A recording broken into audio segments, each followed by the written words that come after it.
आगाज में सबसे पहले बात करेंगे कराची के आवाम के लिए महंगाई में दोहरा अजाब। अद्वियात की कीमतों में 40% तक इजाफा। शहरियों के लिए जान बचाने वाली और आम दवाइयां खरीदना मुहाल हो गया। सीटी स्कैन, इंजेक्शन, कालपॉल और आम जिंदगी में इस्तेमाल होने वाली अद्वियात गरीब शहरी की पहुंच से दूर होने लगी हैं। आपको अपडेट करें कि कराची के आवाम के लिए महंगाई में दोहरा अजाब। अद्वियात की कीमतों में 40% तक इजाफा हो गया। शहरियों के लिए जान बचाने वाली आम दवाइयां खरीदना मुहाल हो गया। सीटी स्कैन, इंजेक्शन, कालपॉल और आम जिंदगी में इस्तेमाल होने वाली अद्वियात गरीब शहरी की पहुंच से दूर होने लगी हैं। तफसीलात बताएंगी राबेल अशरफ। जी राबेल। जी बिल्कुल, डॉलर की ऊंची उड़ान है जिसके बाइस जो है जान बचाने वाली अद्वियात है उनकी भी किल्लत हो गई है, साथ ही साथ वो महंगी भी हो गई है। 40% इजाफा हो गया अद्वियात की कीमतों में। हमारे साथ फार्मासिस्ट मौजूद हैं, इन्हीं से जान लेते हैं कीमतें क्या चल रही हैं, क्या वजह है भाई शॉर्टेज भी है और कीमतें भी बढ़ गई हैं। जी अस्सलाम वालेकुम। असल में हमारी जो कंपनी से बात होती है, कंपनी ये बोलती है कि एलसी तो खुल गई लेकिन डॉलर की कीमत की वजह से वो रेट के ऊपर प्राइस कंट्रोल कहीं पर भी नहीं रहा। मार्केट में जाते हैं तो मार्केट वाले अपने रेट्स के ऊपर सेल कर रहे हैं कि यही बोलते हैं कि डॉलर बहुत महंगा है, आगे से रॉ मटेरियल नहीं आ रहा, जिसकी वजह से हम मेडिसिन की जो प्रोटेक्शन वो मैन्युफैक्चरिंग है वो नहीं हो रही है। ठीक है, हमारे पास यहाँ कस्टमर नहीं है, कस्टमर के पास परचेजिंग पावर नहीं है। अब जो चीज़ 1000 रुपये की है वो 2000 की सेल हो रही है क्योंकि आगे से परचेज़ ही नहीं हो रही। अब जैसे MRI के इंजेक्शन है या सिटी स्कैन के इंजेक्शन है जिना हॉस्पिटल में वो अभी नहीं है, जिसकी वजह से पेशेंट्स को बहुत परेशानी का सामना है। पैनाडोल की रेंज जो शॉर्टेज थी अब थोड़ी थोड़ी करके वो कम होती गई लेकिन अभी भी शॉर्ट है। और मज़ीद अभी कंपनीज़ का ये कहना है कि हम प्राइस इंक्रीज़ कर रहे हैं, इस चीज़ के ऊपर प्राइस बढ़ रहा है, उस चीज़ के ऊपर प्राइस बढ़ रहा है। प्राइस कंट्रोल नहीं हो रहा है कंपनी का, कहीं पर भी एक जगह स्टे नहीं हो रहा, मतलब 200 की चीज़ 400 में हो गई है। जी बिल्कुल, जैसे कि आपने सुना हमारे साथ फार्मासिस्ट मौजूद थे, उनका यही कहना है कि डॉलर की ऊंची उड़ान की वजह से एलसीज़ तो खुल गई हैं मगर डॉलर की वजह से अद्वियात की कीमतों में इजाफा हो गया है। जो इंजेक्शन पहले सिटी स्कैन के इंजेक्शन की बात करूँ तो 5000 में मिल जाता था, अब वही इंजेक्शन 10,000 में मिला है। इसके अलावा बाकी जो दीगर दवाइयाँ हैं उनकी कीमतों में भी 40% इजाफा हो गया है, जिसकी वजह से आवाम भी परेशान है। जान बचाने की जो दवाएँ उनकी इसमें भी शॉर्टेज आ गई है। जी, कराची में अद्वियात आवाम की कुव्वत ख़रीद से बाहर हो गई। सीटी स्कैन, इंजेक्शन, कालपोल और आम जिंदगी में इस्तेमाल होने वाली अद्वियात गरीब शहरी की पहुंच से आइटम्स और आलात की कीमतें भी आसमान से बातें करने लगी। जी बिल्कुल, कराची में अद्वियात आवाम की कुव्वत ख़रीद से बाहर हो गई हैं। सिटी स्कैन, इंजेक्शंस, कालपोल और आम जिंदगी में इस्तेमाल होने वाली अद्वियात गरीब शहरी की पहुंच से दूर होने लगी हैं। सर्जिकल आइटम्स और आलात की कीमतें भी आसमान से बातें करने लगी हैं। अपने नाज़रीन को आगाह कर रहे हैं, महंगाई ने जो है बुरा हाल कर दिया है, गरीब आवाम पिस गए हैं। अपने नाज़रीन को अपडेट करें कि हर चीज़ महंगी हो गई है, अद्वियात भी महंगी हो गई हैं। दवाइयों के साथ सर्जिकल आइटम्स की कीमतें भी आसमान से बातें करने लगी हैं। नेबुलाइजर मशीन 1200 रुपये इजाफे के बाद 4500 रुपये पर पहुंच गई। ब्लड प्रेशर चेक करने वाला डायल 1200 रुपये से 2000 रुपये पर पहुंच गया है। सेक्शन मशीन 8000 से 13000 रुपये में फ़रोख्त की जाने लगी। डॉक्टर्स के सर्जरी करने वाले आलात में भी इजाफा हो गया। एक कैंची 450 से 600 रुपये की हो गई है। शुगर मशीन में 300 रुपये इजाफा हुआ है। इंपोर्ट बंद होने की वजह से कीमतें बढ़ी हैं। दुकानदारों का ऐसा कहना है इंपोर्ट की आड़ में मकामी सतह पर तैयार होने वाली चीज़ों में भी इजाफा कर दिया गया है। गाह की कुव्वत ख़रीद जवाब दे चुकी है। कारोबार में शदीद मंदी देखी जा रही है। आपको अपडेट करें हैं कि दवाइयों के साथ सर्जिकल आइटम्स की कीमतें भी आसमान से बातें करने लगी हैं। इस सारे मामले पर बात करने के लिए हमने राब्ता किया है। Executive director pharma bureau Ayesha साहिबा हमारे साथ मौजूद हैं। बहुत शुक्रिया आपके वक्त का। बताइएगा, अद्वियात भी महंगी हो गई हैं, गरीब जाएं तो कहाँ जाएं? अस्सलामुअलैकुम, बहुत शुक्रिया आपने हमें मौका दिया है कि थोड़ी सी बात करें इस पे। मैं आपको एक बात कहना चाहती हूँ कि किसी चीज़ की कीमत नहीं बढ़ी है। ये अगर किसी ने प्राइस ऊपर की है वो फिर दुकानदारों ने किया है या जो मिडिल मैन है या जो भी है, बिकॉज ये प्राइसेस कभी भी नहीं फार्मास्यूटिकल कंपनी अपने तौर पे खुद कर सकती हैं। ये गवर्नमेंट और पाकिस्तान जो है वो अप्रूव करती है प्राइसेस और वही प्राइसेस पे हम फरोख्त करते। तो ये तो गलत बात है कि कोई भी कहे कि ये जी फार्मास्यूटिकल कंपनी ने किया। मैं ये नहीं कहती हूँ कि प्राइसेस लोगों ने ऊपर नहीं किया, बिकॉज जब डिमांड ज़्यादा होती है सप्लाई कम, तो यही तो डिमांड सप्लाई का मसला है। लेकिन ये गलत है, ये ड्रैफ्ट का काम है, गवर्नमेंट का काम है कि होर्डिंग ना हो और इस तरह की प्राइस गाउजिंग ना हो। अच्छा आयशा साहबा, ये भी बताइएगा कि आप जैसा कि कह रही हैं कि कीमतें नहीं बढ़ाई गई हैं, लेकिन इनको फिर कंट्रोल करने के लिए क्या इकदाम किए जाएंगे? कंट्रोल तो हमारे हाथ में नहीं है, कंट्रोल तो गवर्नमेंट के हाथ में है। ये ड्रैफ्ट का काम है, वो जाके ये रोके जो प्राइस गाउजिंग हो रही है। जो अगर हमें 100 रुपए की प्राइस मिलती है, हम 100 रुपए में बेचते हैं। अच्छा। अगर कोई और 500 में बेच रही है, वो हमने नहीं किया है।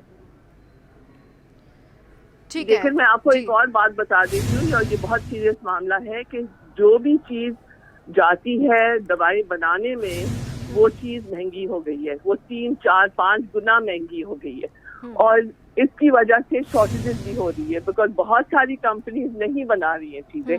उन्होंने गवर्नमेंट को लिख दिया है कि हम नहीं बना सकते, ये आप लोग इस कीमतों का जरा ख्याल रखें, हम इस प्राइसेस में नहीं बना सकते। अब जब ये होता है तो ऑब्वियसली शॉर्टेजेस होती है, तो ये लोग फिर पैसे बनाते हैं साइड पे। जी आयशा साहिबा, आप जैसे बता रही हैं कि हमारी तरफ से कीमतें नहीं बढ़ी, तो कराची में अद्वियात आवाम की कुव्वत खरीद से बाहर हो गई हैं।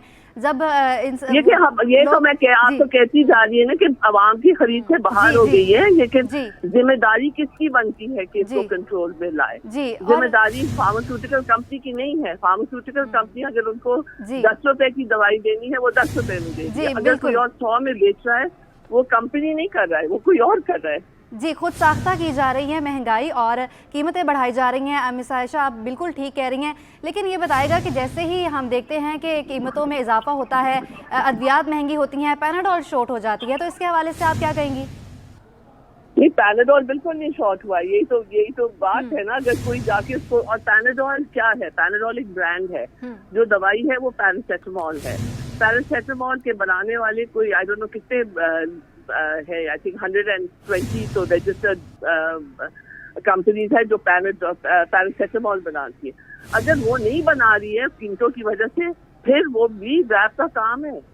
हमारी जो कंपनी है वो तो बना रही है।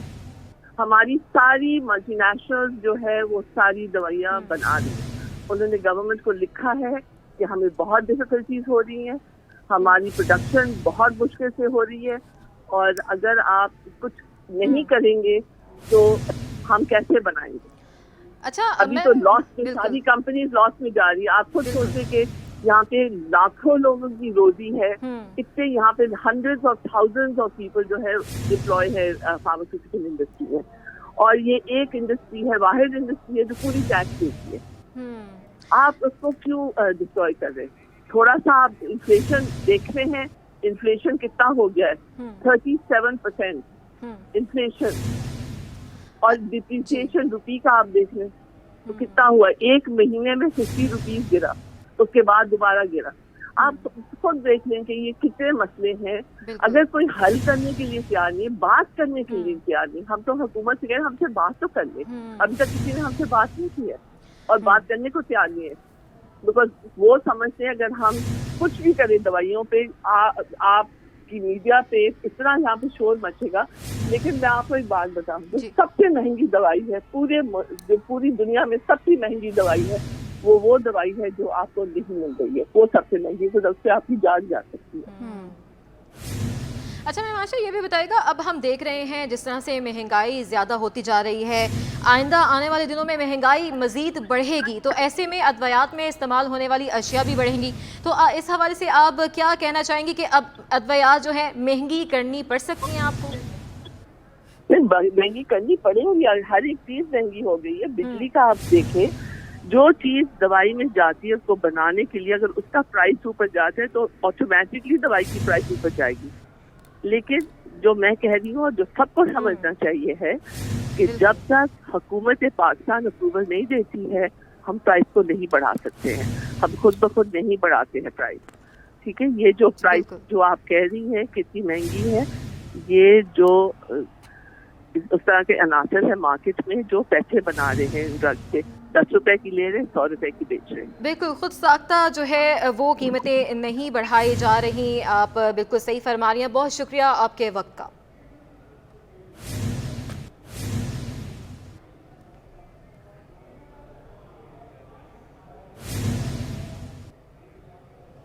और शहर में अद्वियात के साथ साथ सर्जिकल आइटम्स की कीमतों में भी होशरुबा इजाफा हो गया है। कीमतों में इजाफे से परेशान दुकानदार कारोबार ना होने का शिकवा कर रहे हैं। तफसीलात बताएंगे जवाद आसिफ। जी बिल्कुल, जिस तरह दवाइयों की कीमतों में इजाफा हुआ है, इसके साथ जो सर्जिकल आइटम्स होते हैं मेडिसिन के, उसकी कीमतों में भी होशरुबा इजाफा हो चुका है। किसी चीज़ में 1000-1500 का इजाफा हुआ है, किसी में 400 से 500 इजाफा हुआ है। इस वक्त मेरे साथ मौजूद हैं एक दुकानदार, उनसे इस बाबत पूछते हैं। मुझे बताइएगा कि किन चीज़ों में कितना इजाफा हुआ है। सर, जो इम्पोर्ट है वो तो वैसे ही बंद है, इंपोर्ट वाली चीज़ों पे तो इजाफा हुआ ही हुआ है। साथ इंपोर्ट के नाम पर जो लोकल चीज़ें हैं जो हमारे पाकिस्तान में बन रही हैं उन पर भी इजाफा हो गया है। जैसे अब ये लाइफ केयर का है बीपी डायल, ये 1100 रुपये का हम बेचते थे, अब ये 2200 रुपये का 2000 रुपये का बिक रहा है। नेबुलाइज़र, ये भी एक आम ज़रूरत है, सर्दियों में रनिंग आइटम है सबसे ज़्यादा, इस पर भी कम से कम 1500 रुपये का ये इजाफा हुआ है। ठीक है, और ये सेक्शन मशीन जैसे पड़ी हुई है, ये बलगम के काम आती है निकालने के लिए, इस पे तकरीबन ये हम 8-8.5 हज़ार की बेच रहे थे, अब ये 15,000 रुपये की है। ठीक है, इसी तरह बीपी ऑपरेटर्स हैं जो बीपी चेक करते हैं, इन पे 1500-1500, 2-2 हज़ार रुपये का इन पे कीमत पे इजाफा हो गया। इंस्ट्रूमेंट हो गई, सर्जिकल आइटम, जैसे ये सर्जिकल इंस्ट्रूमेंट्स है सारे, ये आप देख सकते हैं, ये सर्जिकल इंस्ट्रूमेंट है सारे, सीजर्स वगैरह, नाइफ़ वगैरह, इन पे 150-150 रुपये इजाफा हो गया कीमतों में। इंपोर्ट के नाम पर सिर्फ लोकल चीज़ें भी महंगे कर रहे हैं, और इंपोर्ट तो बंद है, तो है वो तो है, उसके अलावा लोकल चीज़ों पे भी मुनाफा बढ़ाते जा रहे हैं अपना। तो देखा आपने, इनका यही कहना था कि इंपोर्ट बंद होने की वजह से, इसकी वजह से लोकल जो चीज़ें हैं उनकी कीमतों में भी होशरुबा इजाफा हुआ है। उन्होंने बताया किसी चीज़ में कोई 11 से 15 हज़ार हो गई, कोई 8,000 से 11,000 हो गई, और इसकी वजह से इनका यही कहना था कि अब जो ग्राहक हैं वो यकीनन उनकी जो कुव्वत ख़रीद है वो जवाब दे चुकी है, जिसकी वजह से इनका कारोबार भी जो है सिर हो रहा है। जी, कराची के गरीब शहरी सस्ती अद्वियात से भी महरूम हो गए हैं। नायब सदर मेडिसन मार्केट आमिर मलिक ने अद्वियात की कीमतों में 40% इजाफे का दावा कर दिया। मजीद बताएंगे काविश मेमन। जी बिल्कुल, देखें, डॉलर की फ्लक्चुएशन के बाद हम देखते हैं मुल्क में महंगाई का नया तूफ़ान आ चुका है। अशिया खुरोनोश के साथ दीगर चीज़ों की कीमतों में तो इजाफा हो ही रहा है, लेकिन मेडिसन की क्या सूरत हाल है? मेरे साथ मौजूद है नायब सदर है मेडिसन मार्केट के आमिर मलिक, उनसे बात करते हैं। सर बताइएगा, अद्वियात का बहरान तो था ही मार्केट में, कीमतों की इस वक्त क्या सूरत हाल है? देखें जी, जो डॉलर इस वक्त बढ़ा है उसके अंदर तकरीबन मेडिसन और सर्जिकल के आइटमों में 40% का इजाफ़ा हो चुका है, और अभी तक जो कि मैं समझता हूँ ये इजाफ़ा जो है हमारे लिए बहुत ही, मुल्क के लिए ख़तरनाक है कि इतना ज़्यादा डॉलर ऊपर होना, और उसके बाद जो है तमाम अद्वियात इतनी ज़्यादा महंगी हो गई है कि किसी गरीब आदमी के भी कुव्वत व ख़रीद से बर्दाश्त से बाहर हो गई है। ज़्यादातर जो है ना अपना कैंसर की दवाइयाँ हैं जो कि इंपोर्ट होती हैं, वो डॉलर की वजह से आ नहीं सक रही। सर्जिकल आइटम है वो टोटल इंपोर्ट हो रहे होते हैं, डॉलर की वजह से वो भी अपना क्या कहते हैं शॉर्ट चल रहे हैं। ठीक है जी बिल्कुल, इस सिलसिले में आमिर मलिक का ये कहना था कि मार्केट में अद्वियात की जो कमी है वो अभी भी वो सिलसिला जो है बरकरार है, लेकिन इसके साथ साथ डॉलर की फ्लक्चुएशन के बाद जो है वो मार्केट में 40% के करीब जो है वो सर्जिकल आइटम्स के साथ साथ अद्वियात भी महंगी हो चुकी हैं।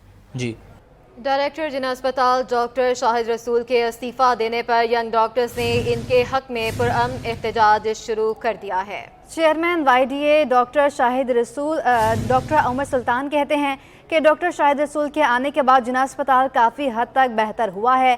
डायरेक्टर जिला अस्पताल डॉक्टर शाहिद रसूल के इस्तीफ़े देने पर यंग डॉक्टर्स ने उनके हक में पुरअमन एहतजाज शुरू कर दिया है। चेयरमैन YDA डॉक्टर उमर सुल्तान कहते हैं कि डॉक्टर शाहिद रसूल के आने के बाद जिला अस्पताल काफ़ी हद तक बेहतर हुआ है। तफसीलात बताएंगी अनुषा जाफरी।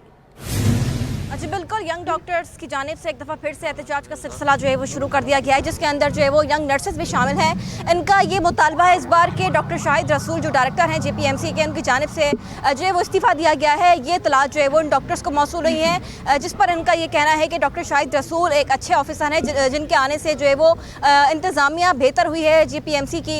इस वक्त हम डॉक्टर से बात करते हैं, हमारे साथ डॉक्टर उमर सुल्तान मौजूद हैं। क्या कहेंगे, आगे का क्या लाएमल होगा अगर ये मुतालबा नहीं माना जाता आप लोगों का? सबसे पहले तो यह है कि जब से शाहिद रसूल साहब आए हैं उनसे पहले 11 साल तक जो हमारी मेन पावर थी, चाहे वो डॉक्टर्स हों, चाहे वो पैरामेडिक्स हों, चाहे नर्सिस हों, उनकी तादाद बतदरीज कम हो रही थी। उसकी रीज़न ये थी कि 18 अमेंडमेंट के तहत जब फेडरल गवर्नमेंट से सिंध गवर्नमेंट में हेल्थ शिफ्ट हुआ और JPMC सिंध गवर्नमेंट में आया तो एक कोर्ट मैटर चलता रहा। इस स्टे की वजह से, स्टेटस को की वजह से ना न्यू हायरिंग हुई, ना लोग ट्रांसफ़र हुए और बतदरीज जो प्रोफेसर्स थे वो रिटायर होते चले गए, अमला रिटायर होता चला गया, नर्सेज रिटायर होते चली गई और पेशेंट केयर का जो लेवल था वो नीचे आना शुरू हुआ। जैसे ही सर शाहिदुल साहब ने, जो कि हमारे मेंटोर हैं, हमारे प्रोफेसर हैं, हमारे टीचर हैं। डॉक्टर उमर सुल्तान का कहना है कि अगर इस मुतालबा को नहीं माना गया तो हम जो है वो आगे का लाएअमल तय करेंगे, हॉस्पिटल चलने नहीं देंगे। लेकिन फिलहाल अभी जो है ये यंग डॉक्टर्स की जानिब से जो है वो पुरअमन एहतजाज जो है वो रिकॉर्ड कराया जा रहा है। इन्होंने हाथों में जो है वो प्ले कार्ड्स भी उठा रखे हैं और उनका यही कहना है कि सिंध गवर्नमेंट का अच्छा इकदाम है कि JPMC आगे की तरफ बढ़ रहा है। तो डॉक्टर शाहिद रसूल जो है पहली दफ़ा जो है ऐसे डायरेक्टर आए हैं जिनकी वजह से जो है वो बेहतरी आई है जना के अंदर। तो उनका यही कहना है कि फ़िलहाल उनको जो है वो काम करने दिया जाए और पेशेंट्स को जो है वो इस तरीके से रुलाया ना जाए क्योंकि उनके वो काफ़ी हद तक जना के अंदर बेहतरी आई है। और अब आपको बताएं कि मुसलसल बढ़ती एनर्जी की लागत ने सनतकारों को मुश्किलात में डाल दिया है। तफसीलात बताएंगे अशरफ खान। जी, देखा जाए यहाँ पे सनतकार हो, इम्पोर्टर और एक्सपोर्टर हर कोई परेशान है। यहाँ पे Asia Pacific chamber of commerce के वाइस प्रेसिडेंट खुरम सईद हमारे साथ मौजूद हैं। सर, क्या देख रहे हैं कि यहाँ पे हर कोई परेशान है? यहाँ पे अब सोलर पैनल पे जा रहे थे, वो भी महंगा हो गया, कितनी कीमत बढ़ गई है? मैं समझता हूँ कि जो आपने बात की एनर्जी की प्राइसेस की या सोलर पैनल की, मेरा ख्याल है कि बड़ी पिक्चर की बात करनी चाहिए। वो ये है कि जो पाकिस्तान का इस वक्त सबसे बड़ा मसला है वो है फॉरेन एक्सचेंज का, और उसमें आपको पता है कि करंट अकाउंट डेफिसिट जो है, difference between import and export, ये रोल प्ले करता है मेन। अच्छा, जब आप इंपोर्ट के बिल में देखें तो सबसे लाइन्स शेयर जो है मेरा ख्याल 30-40% वो ऑयल और ऑयल रिलेटेड प्रोडक्ट्स का है। ठीक है जी। और उसमें अगर आप देखें तो पेट्रोलियम को निकाल के बाकी चीज़ें जितनी इंपोर्ट हो रही हैं, ऑयल या आपका डीजल भी, फर्नेस ऑयल, RLNG या कोल जो इंपोर्ट होता है, ये सारा पावर जनरेशन के लिए यूज़ किया जाता है। तो अनफॉर्चुनेटली जो हमारे मुल्क का मसला है इस वक्त वो हाई एनर्जी कॉस्ट है, बिकॉज जो एनर्जी की जनरेशन है वो सारी इंटरलॉक कर दी गई है ऑयल से। पाकिस्तान में रिन्यूएबल एनर्जी के जितने प्रोजेक्ट्स हैं वो शेल्फ कर दिए गए, ये 2018 से शेल्फ हुए हुए।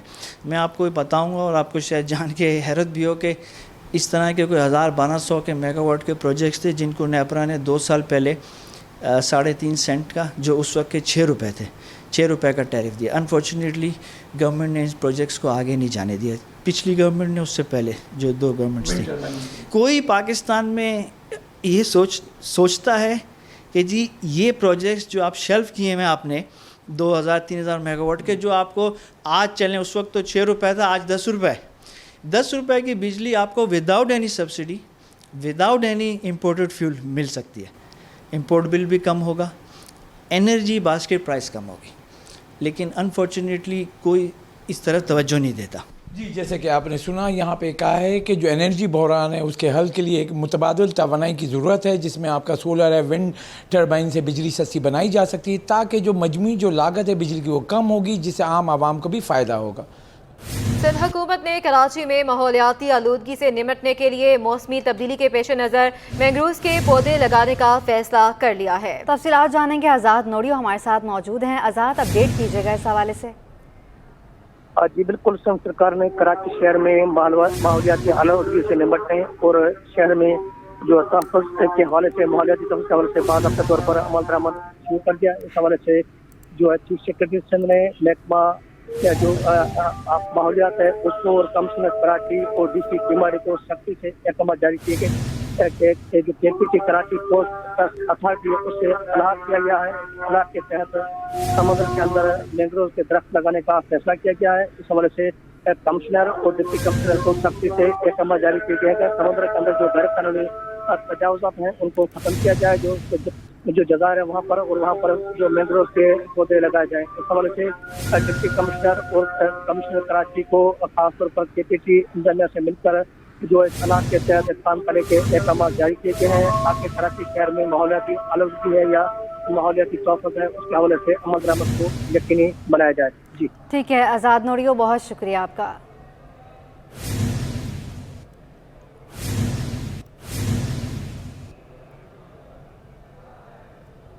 11 बल्दियाती यूनियन कमेटीज़ में इंतखाबात कराने के मामले में हाफिज तैमूर रहमान की दरख्वास्त पर सिंध हाई कोर्ट ने इलेक्शन कमीशन को नोटिस जारी कर दिया। मज़ीद बात करेंगे बिलाल अहमद से। जी बिलाल।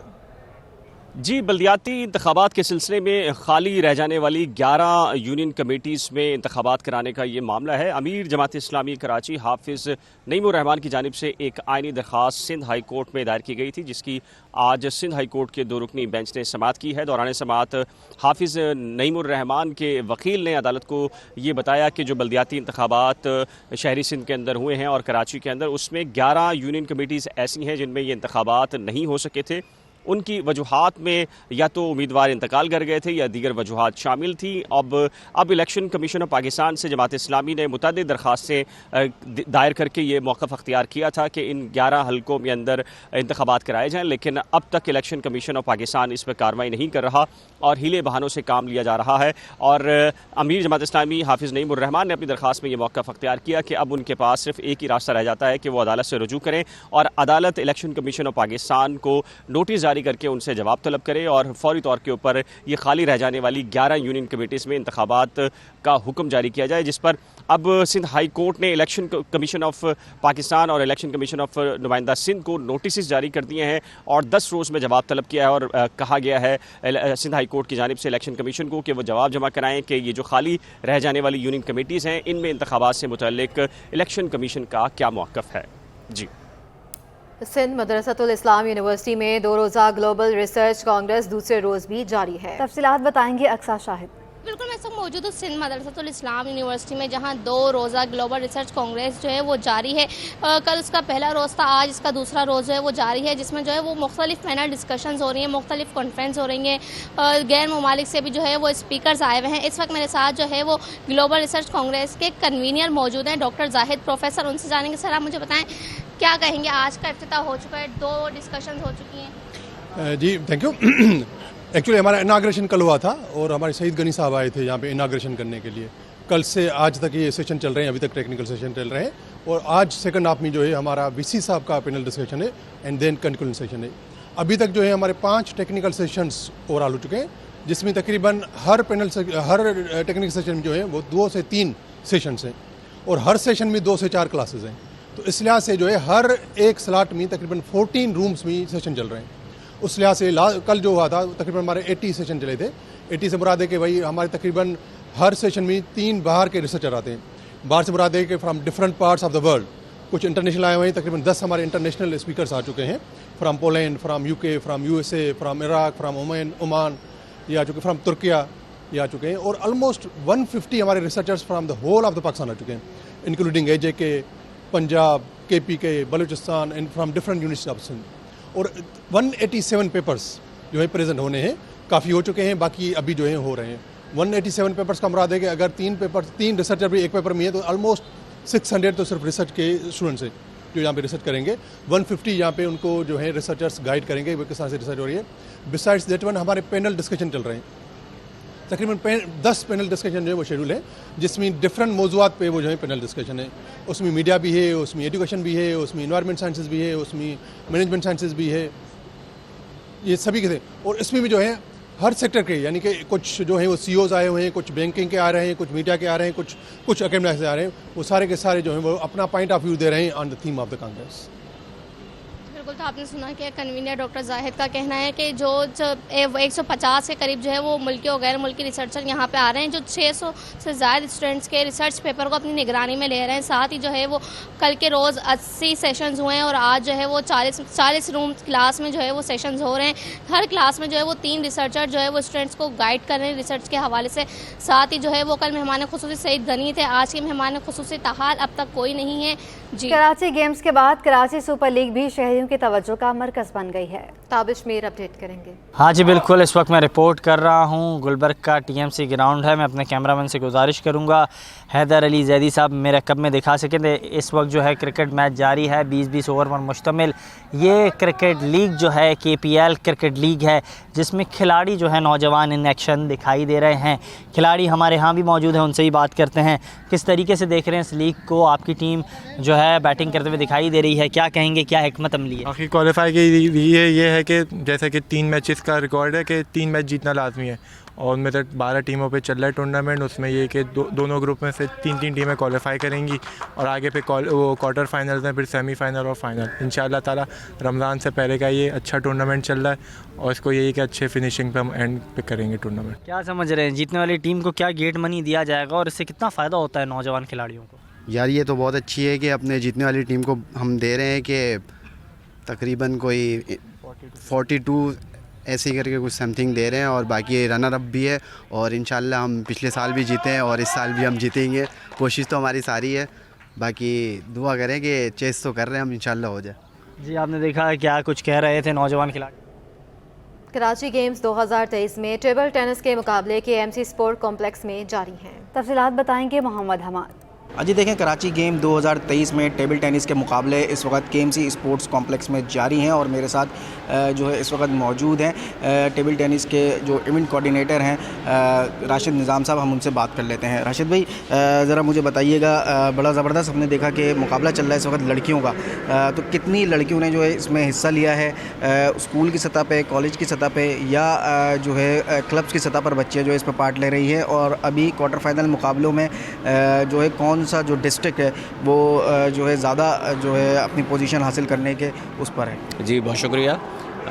ये जो इवेंट है आज टोटल 24 बॉयज़ हैं इसमें और 24 गर्ल्स हैं, और ये अब क्वार्टर फाइनल तक ये इवेंट पहुंच गया है। इसमें शॉर्टलिस्ट हो चुकी हैं तकरीबन 16 बच्चियाँ इसमें फ़ाइनल शॉर्टलिस्ट हो चुकी हैं, और मेरे ख्याल से क्वार्टर फाइनल भी हम आज करवा देंगे ताकि कल फिर हम सेमीफाइनल और फाइनल्स की तरफ जाएं। दूसरे, जहाँ तक आपने बात की कि इसमें तमाम डिस्ट्रिक्ट्स की पार्टिसिपेशन थी और मुख्तलिफ इसमें एसोसिएशंस इन्वॉल्व थी, जो टेबल टेनिस जहाँ से बच्चे खेलते हैं, स्कूल लेवल भी है, कॉलेज लेवल भी है, यूनिवर्सिटी लेवल भी है। देखिए, बिल्कुल ये हमारे साथ मौजूद थे टेबल टेनिस के इवेंट कोऑर्डिनेटर राशिद निज़ाम, और उनका ये कहना है कि टेबल टेनिस के इन मुकाबलों में जो है ना सिर्फ कॉलेज, स्कूल या यूनिवर्सिटी की सतह पर नहीं बल्कि